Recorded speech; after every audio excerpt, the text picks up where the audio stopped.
During our morning shows, we commonly have Mayor Todd Coppernall on from the city of Richland Center. So why not have the mayor of Richland County's second biggest municipality there, Cazenovia? Jeff Even is here today. Good morning, Jeff. How are you? Good, Phil. How are you doing? Not bad. Actually, you're the village president. Yeah, that's the official term. So I don't know if it carries more weight or less glory, but that's what they call it. Close enough. You answer to everything, So you're kind of a jack of all trades. Yeah, and master of none. Yeah, absolutely.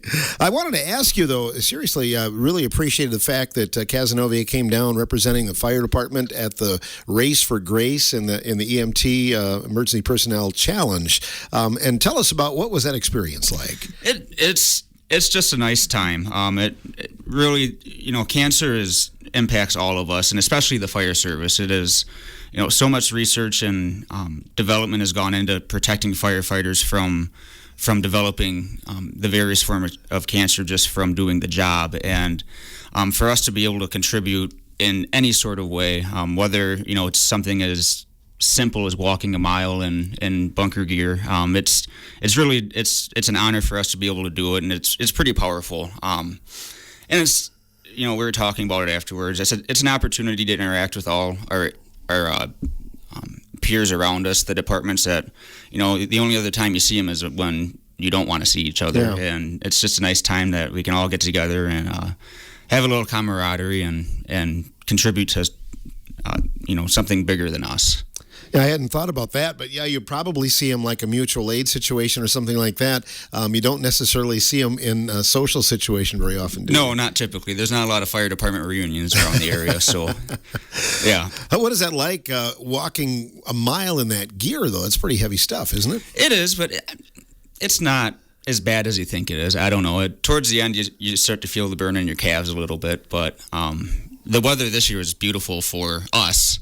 Might have been a little chilly for those that were wearing less gear, but no, it's a small workout, but it's not anything that's insurmountable. Does the CAS department stay pretty busy? Have you had a busy spring? It goes in streaks. We had a busier start to this year than we have in the past, but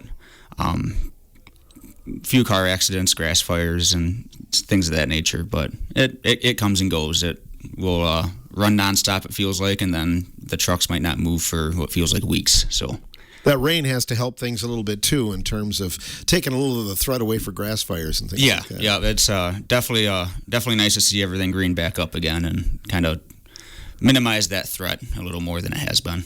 So some things going on. Any projects going on in Cazenovia this year in terms of construction or street work or anything? We'll have just some basic street work that we'll be doing on our village streets. We've been slowly tweaking the budget over the past couple of years to minimize the tax impact so we can do a more meaningful budget line item for street maintenance. So throughout the summer here, we'll be looking at a more impactful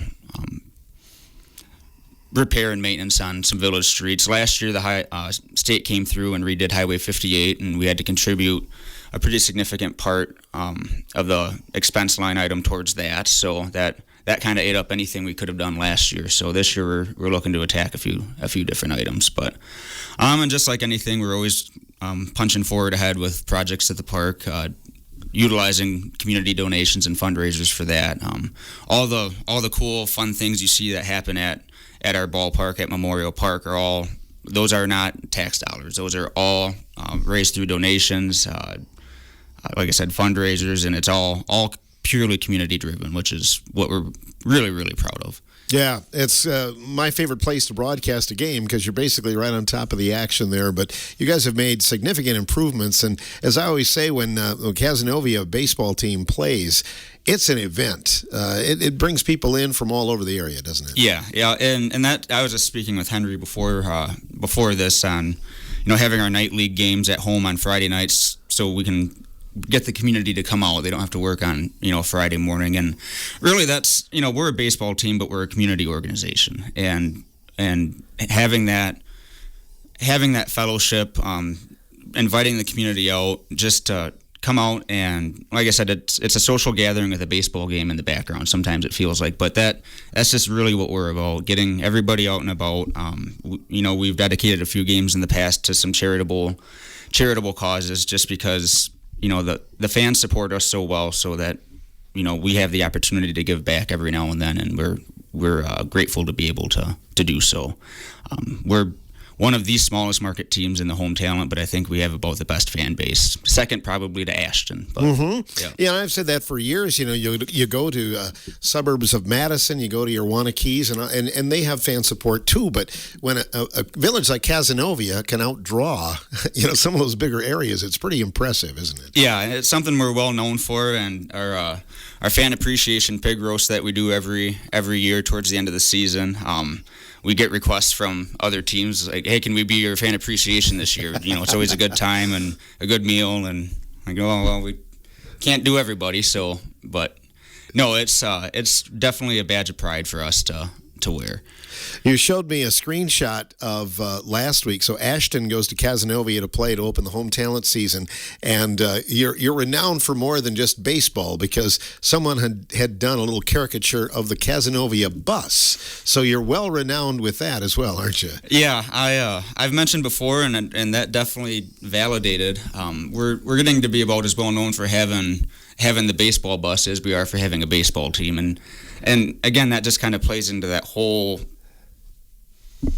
aura of Caz baseball, between our fan base, our local ties with our team, and then we throw the bus in, and it's just about going out and having a good time, and we get to play baseball along with it. And we're definitely known around the league. Last year when Sauk Prairie made their run for the Final Four, the home talent championship, they reached out to us about using our bus as their team bus that day, and as long as we can bring a few Caz folks along, that absolutely. And that was a great time. They rolled into their ball field in Sauk, and they're all standing out, their fans and everybody taking pictures and videos of the bus rolling in. And it's cool. It's definitely a unique thing for us, and it just works. Were you the driver that day then? Or? I was. Were yep, you? yep. Okay. I'm kind of the designated driver for the team bus. That's big responsibility. Yeah, well, with that group it was for sure. But. Oh, lots of fun. Jeff Even, our guest in the morning show studios today, and I know we talk a lot in this program about tourism, and I think about, we talk about all the amenities at the park, but you bring in a lot of people from outside the area to Lee Lake. A lot of people fish. I'm interested to know where people come from to stop there and throw a line in the water. And I honestly, I would be too. I'll be the first to say I'm not a huge fisherman, but I know that you have your Lake Redstones and your Dutch Hollows and the real big lakes in the area, and Caz has kind of become the well-known unknown lake. There are folks that travel to those bigger lakes, but then they come and they'll fish this one because it's just kind of a hole-in-the-wall type of situation where it's not overrun with people. And it's this time of year that park, that boat landing over there is usually just chock full with cars and folks along the tree bank, and it's when you talk about a tourism aspect of it, I don't know, measuring the economic impact, I'm sure it's significant for our community. It's just we don't have the metrics to take a look at it, but it's definitely a asset to us. Talk about the business community in Cazenovia. How's everybody doing there on the main street? Oh, we're hanging in there. Salt Weedle Stores, this will be their 79th year in business there now. They opened in 1946, and I brought a cheese tray down. Oh, my goodness, look at that. It's not a Cazenovia event unless you have the John Saltweedle cheese tray from Salt Weedle Store, made by John Saltweedle, presented by Salt Weedle Store. Thank you, John. Oh, my goodness. And he's a great listener of ours, too, so we appreciate him. Thank you, Jeff Even, the presentation of the cheese. That's why we have you on, is because we know you're going to bring John's cheese tray. I figured it'd been long enough. You folks probably worked off the calories from the last time I was down here. Probably so not. probably safe to come back. But thank you for that. That is awesome. Nice to have that small town grocery too, isn't it? Yeah. Really an asset to the community for really for everybody. The baseball teams from Weston to the Reds to the Little Reds, softball tournaments, really any event that happens at the park. Everything is typically ordered through Salt Wheels. So just from the community organization standpoint, your elderly residents that live in town that may not be apt to drive clear to Richland Center or Reedsburg, it's a block down the street, and it's may not have everything, but it's your basic vital necessities. Mm-hmm. Have to talk to John about getting Salt Wheels 2 in Richland Center. That might be. See if we can twist his arm there. Yeah. He has a lot of time on his hands. Yeah, so I'm sure he's looking for more to do. What about some of the other businesses? Anybody else you'd like to speak about? Yeah, so we have both our taverns, Alibis and Boston Spa. They're very good community supporters that have been in the area for a long time. I'll throw in a plug for Boston's Fish Fry and their roasted chicken on Sundays. They always do a nice job with that. And Alibis always has a good hand-patted burger you can never go wrong with. And then one that doesn't get talked about a whole lot but does a lot of good for the community kind of behind the scenes is Highway 58 Auto Body. He recently got involved with the fire department and really with some of the maintenance aspects there, kind of pushing some things forward. He's done a lot of Chris Burdick. He's done a lot of custom fabrication for us over the years, whether it's just village equipment. A lot of the cool things you see at the park that are made out of steel were made from scratch out of that body shop. From elements to that sound system we put in 12 years ago now, which is hard to believe, and then the booger box, all the framework for that was raw steel, and that went into the shop raw steel and came out a sign. So it's one of those things that's an auto body, but there's a lot of other things that happen through there. That's perfect, yeah. And as we drive into the park, too, we see some awesome-looking campers there from time to time, don't we? Yeah, a relatively newcomer to town in the grand scheme of things. I think he's been there for about 10 years now, which is weird to think about. But, yeah, Steve and Clayton Prouty with Vintage Camper Restoration. They recently started a subsidiary called Midwest Airstream Service, kind of just getting into some of that general maintenance items for Airstreams of any vintage. And that business has really taken off. They truly have when you talk about a coast-to-coast reach, they have that. You talk about tourism and people coming in from out of state for the lake, you see the license plates parked at the business across the street, which is our old fire station. And truly is from multiple states that draws in from. So really a neat niche business that it just fits well, and they've been a great addition to Cazenovia. Mm-hmm. Yes, indeed. And the fire station looks nice as well, doesn't it? Yeah. We've been there for about a decade now. I mean, just time hard to believe flies, but yeah, it's been a great facility for us that was financed through the village, through the taxpayers, and continue to make our payments on that. But it's been a blessing, and it's just really increased our efficiency and how we can operate, just all the way up and down the chain.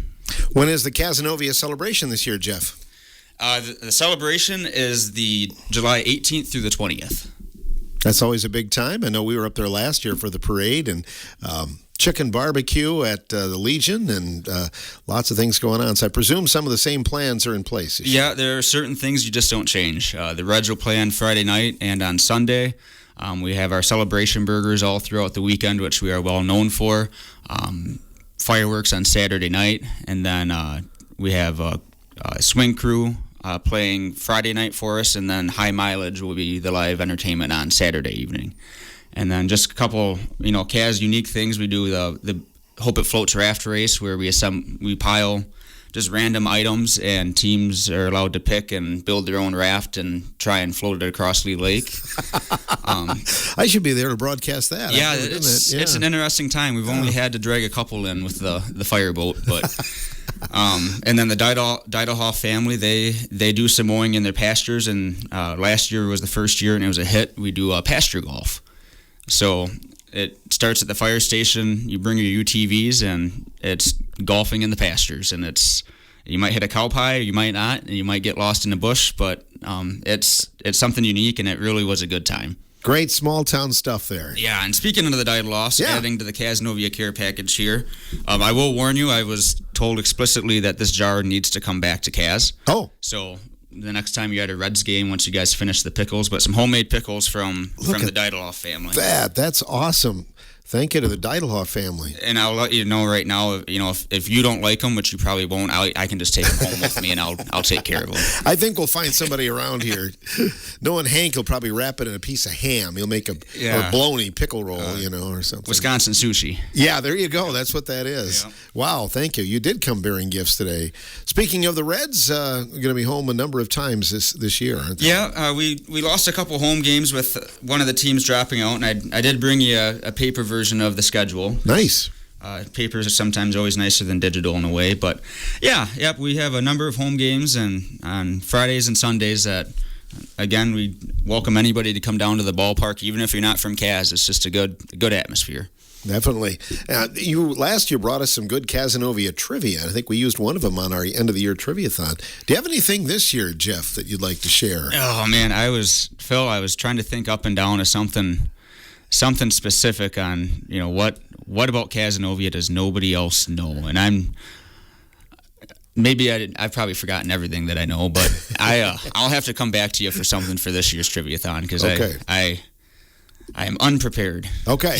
The George Webb question last year was a home run for us, and you just kind of brought that up in passing when you were here last summer, and I kind of stored that away. I thought, that's a good question. And when I went to look it up, it was very difficult to find that. But George Webb, who was famous for the George Webb restaurants in Milwaukee, was born in Cazenovia. Yeah, and it was one of those that I think I was sitting at Salt Wheels one morning, as you do, loitering, and somebody just said in passing, I don't know if there's a George Webb commercial on TV or how it came up, and he was from Kaz, and that was just the end of the conversation, and that just ate at me forever, and decided to dive into the depths of Google, and it like you said, it wasn't an easy research, and finally I found an excerpt of a page from a book recounting the history, just a topical history of the city of Milwaukee, and it's just one paragraph within that book, that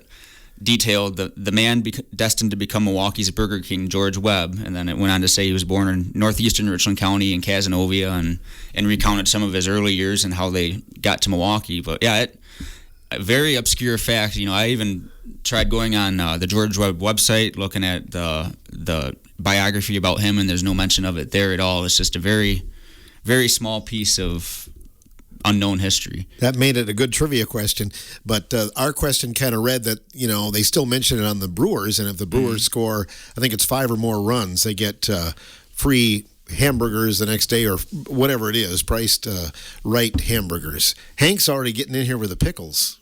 Yeah.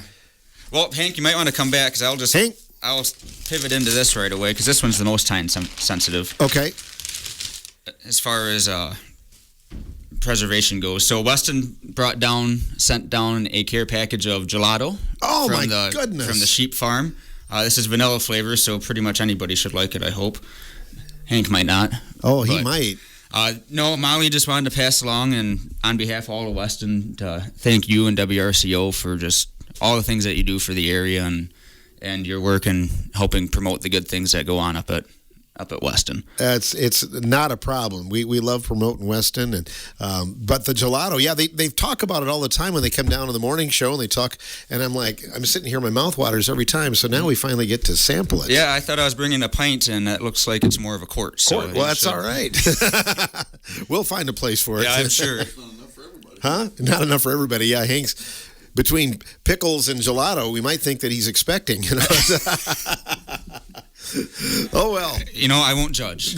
Maybe a little, but not a whole lot. Oh, thank you so much, Jeff, and to everybody at Weston. Sad to see Weston lost in baseball last night. Yeah, they took one on the chin, and that's about the way to put it. But it was a fun season. Overall, it was a good time. You talk about the crowds that come out and support the Reds. It's equally true for high school baseball. We travel around the conference and go to some of these other places, and nothing against other schools, but even a high school baseball game kind of becomes a community event for Cazenovia. So it's really neat to see everybody come out and support these kids, and doing what they enjoy and playing the game. Yeah, most definitely.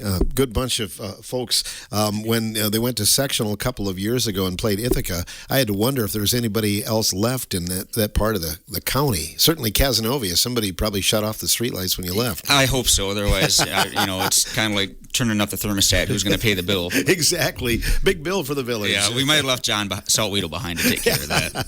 To mind the store. Yeah. Well, Jeff, we always appreciate you coming down here and joining us. Thanks for all the gifts. And anything else that you wanted to add here this morning? Well, Henry brought in a note that jogged my memory a little bit. Kaz is a little more well known for this, but at one point in time we had our very own railroad line that many Richland Center. If it was the Milwaukee Road or the Chicago Northwestern that came through here, but Cazenovia, it was the Cazenovia Railroad. It wasn't a major player in the national railroad industry, I guess, that just was passing through. It was a corporation called the Cazenovia and Southern Railroad. Ultimately, as railroads do, they disbanded. But it had intentions back in the day that it was going to continue down to Lone Rock and Sauk City.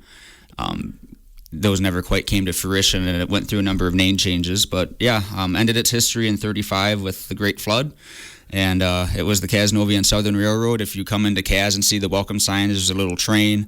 On the side of one of the buildings downtown, there's a community mural called the Puckety Chute, and that was the name of the steam locomotive that time. So that may be something that people may not know about. Triviathon. I can see that again. Yeah. What was the engine called? The Puckety Chute. The Puckety Chute. Because they said because they could only afford to buy old, worn out pieces, so it was.